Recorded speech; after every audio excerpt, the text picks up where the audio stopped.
Bonjour à tous, j'espère que vous allez bien. Aujourd'hui une nouvelle vidéo, le retour de la série Les joueurs trop forts cette saison. Toujours un grand plaisir à revenir sur les grands acteurs de notre sport actuellement. Donc si la vidéo vous plaît, likez, abonnez-vous et sans plus attendre, c'est parti.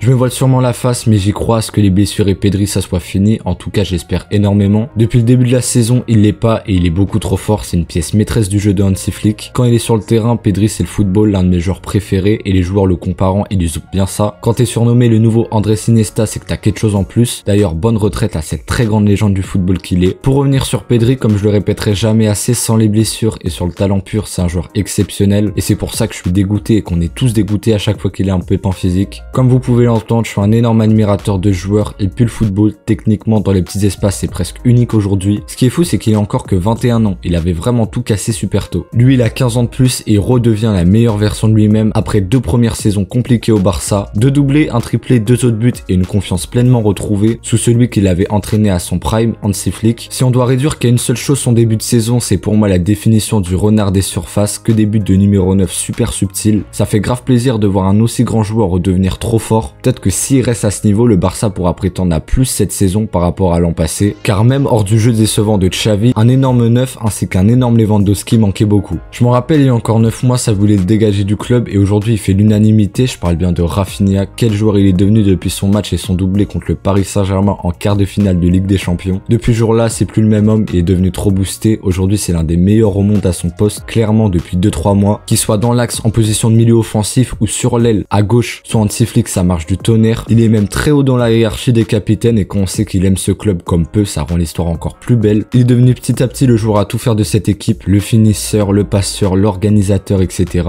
On n'en doutait pas de ses qualités, mais quand il les montre comme ça, c'est incroyable. Qui s'attendait à une auto grande délivrance de Bradley Barcola après le départ de Kylian Mbappé? Depuis, il s'est beaucoup plus libéré et a pris 3 fois plus d'importance au sein du club. En 7 matchs de Ligue 1, il compte déjà 6 buts, c'est le meilleur buteur de la compétition et même en équipe de France quand je tourne cette vidéo, il en est à 2 buts en 3 matchs avec la France depuis août. Il a une capacité à être tout le temps dans le duel, dans la provocation, c'est un très bon dribbleur qui a une palette quand même assez complète et depuis le début de la saison, il finit beaucoup plus ses actions même quand c'est moins facile. Donc le fait que ça soit un joueur qui soit capable d'éliminer et de marquer, ça fait de lui un grand joueur. Surtout qu'on sent qu'il y a encore une bonne marge de progression malgré son haut niveau. Je m'attendais pas du tout à ce qu'il soit autant en forme et en pleine confiance. En tant que Parisien, ça fait vraiment trop plaisir de le voir briller. Il pourrait devenir encore plus fort si Luis Enrique bridait pas la profondeur, car c'est dans ça qu'il est le plus fort. Mais Enrique n'en veut pas du tout au PSG et c'est bien dommage. Comment ça se fait qu'on apprenne l'existence de joueurs qu'aujourd'hui pour beaucoup, et moi le premier j'avoue, je le connaissais non mais pas plus. Avec le début de saison exceptionnel qu'il nous fait, je m'y suis intéressé et waouh, quel joueur numéro 9 avec beaucoup de finition, très rapide, grosse qualité technique, ce qui lui permet de s'exprimer plus bas sur le terrain et dézonner. 15 GA en 9 matchs, franchement bravo l'artiste. Hâte de voir la suite de la saison et peut-être son explosion et sa confirmation dans un top club après. En tout cas, c'est très bien parti. C'est vraiment la sensation de ce début de saison, ce petit égyptien Omar Marmouche. Ekitike a une histoire spéciale avec le PSG, il y a été décevant mais a toujours été combatif et respectueux du club, il est donc très apprécié de tous les supporters. Et aujourd'hui, pour notre plus grand plaisir, il s'éclate en Allemagne avec Marmouche, il forme le duo le plus décisif d'Europe actuellement cette saison. Lui a 5 buts et 4 passes décisives en 8 matchs, un excellent bilan aussi. Il a vraiment connu une progression technique impressionnante, maintenant il fait des gestes où tu pensais pas forcément qu'il y était capable. C'est pas du niveau de Marmouche évidemment, mais c'est quand même pas mal et petit à petit il pourrait devenir un grand finisseur à l'image de son but face au Bayern. Quel canon. Sur F bref, il a des stats de fou, je m'attendais pas du tout à ça, donc faut qu'il continue pour peut-être rêver d'un plus grand club cet été, mais attention à pas sauter les étapes évidemment comme il a déjà fait en passant de Reims au PSG. C'est un enchaînement de très bonnes choses qui se passent pour Olysée. Après une grosse blessure, il a fait une très grosse deuxième partie de saison avec Crystal Palace l'an dernier. Cet été, il signe dans l'un des meilleurs clubs du monde, le Bayern Munich. Il fait de superbes Jeux Olympiques à Paris malheureusement. Il se fait éliminer en finale. Il connaît ses premières sélections en équipe de France A et son début de saison est déjà excellent et reconnu aux yeux du monde entier. Je pensais pas qu'il allait s'adapter aussi vite au championnat allemand et à un aussi grand club comme le Bayern. Entre Palace et Munich, il y a quand même 5 classes d'écart et malgré ça, il est directement trop fort. Il dribble, il provoque et il se bat sur chaque ballon pour lui offrir la meilleure issue possible. Déjà 9 GA en 9 matchs, juste bravo et continue, tu peux devenir très grand Michael et pour notre plus grand plaisir étant français. Cole Palmer est beaucoup trop fort, il veut pas s'arrêter depuis plus d'1 an et son transfert dans un Chelsea malade qui commence un peu à soigner d'ailleurs avec Enzo Maresca, mais depuis c'est l'un des meilleurs joueurs au monde, je pense qu'on peut le dire et sans peur. L'enchaînement 2023-2024, l'Euro cet été et actuellement c'est fou. Qui aurait parié qu'il se transforme comme ça quand il quitte Chelsea? Personne, et c'est compréhensible. Quand on voit la progression qu'il a et le joueur qui devient, il a une facilité facilité technique épatante, il sait tout faire, du geste technique au lob en une touche, au coup franc, au contrôle, au pass et au but évidemment. Il y a 3 semaines, c'était déjà son deuxième quadruplé en moins d'un an, cette stat est dingue. Espérons pour lui que Chelsea va redevenir très grand, comme ça il pourra avoir une grande carrière car il en a la capacité, maintenant on le sait. Et ce qui me choque le plus, c'est la régularité, aucune méforme depuis fin septembre 2023. Voilà pour ce bon vieux Cole Palmer et mériter toutes ces belles paroles. Ça fait trop plaisir de voir à nouveau Erling Haaland au sommet de son art, on le sait, la saison dernière c'était quand même un peu plus compliqué pour lui, surtout de janvier à mars, et des doutes s'installaient alors même qu'il sortait d'une saison à 52 buts en club. Mais là il a pris le temps de l'Euro qui n'a pas joué avec la Norvège pour peut-être se remettre en question et revenir à son plus haut niveau. En tout cas c'est ce que je lui souhaite car quand il est comme ça il est juste injouable, on le voit depuis quelques semaines. Une frappe ça rentre, qu'importe la distance, il est chirurgical et il va encore battre des records cette saison. On l'attend aussi dans les grands matchs, une critique qui revient souvent et parfois un peu trop mais c'est réel, il peut avoir des moments de trou face aux grands adversaires, donc s'il règle ce problème entre guillemets, il fera taire définitivement tout le monde. Même si on peut pas regarder légalement les matchs de Serie A en France, sauf Marcus Thuram que j'ai pas mis dans cette vidéo car on en a déjà parlé il y a 2 semaines, on n'entend parler que d'un joueur, c'est Christian Pulisic qui réalise un très bon début de saison. Sans lui je sais pas où en serait le Milan, il sauve clairement les meubles depuis le début de saison et l'acclimatation compliquée de Paulo Fonseca. Dans le jeu c'est vraiment bon et dans les statistiques aussi, c'est 6 buts et 2 passes décisives en 9 matchs, donc il est décisif quasiment tous les matchs avec des actions de fou. Honnêtement je pensais pas qu'il pouvait autant éliminer, garder le ballon et marquer. Déjà sa saison dernière elle était pas mal, là c'est la confirmation de son haut niveau en Italie. Grosse force à lui car c'est vraiment un bon joueur.